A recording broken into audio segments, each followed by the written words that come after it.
सत्ता में आ सकता है और सत्ता हमने नागालैंड में किया थी, मेघालय में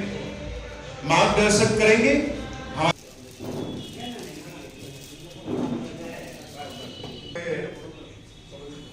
ओबीसी के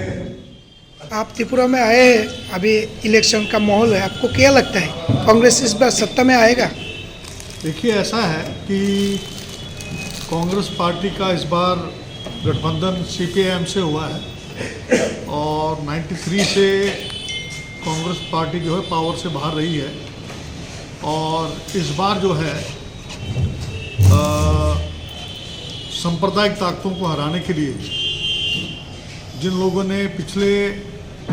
5 साल पे सत्ता पे आसीन हो गए थे और आप जान रहे हैं कि अभी जो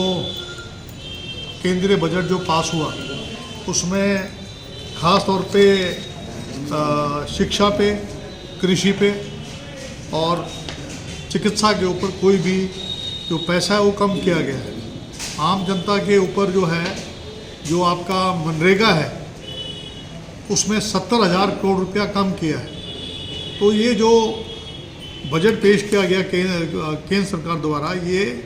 बजट अपने मित्रों के लिए है, अडानी अंबानी के लिए है, गरीब के लिए नहीं है। और त्रिपुरा के अंदर जिस तरीके से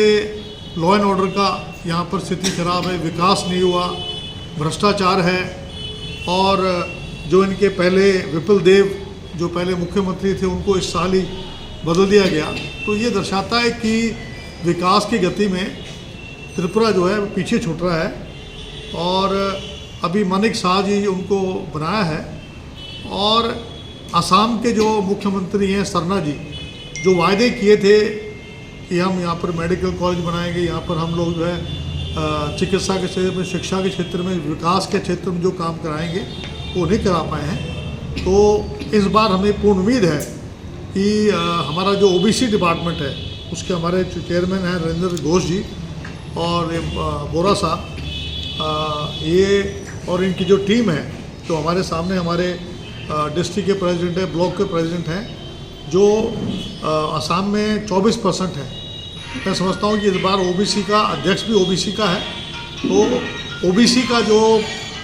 मैक्सिमम वोट बैंक है वो कांग्रेस को मिलेगा। और मैं अपने काडर को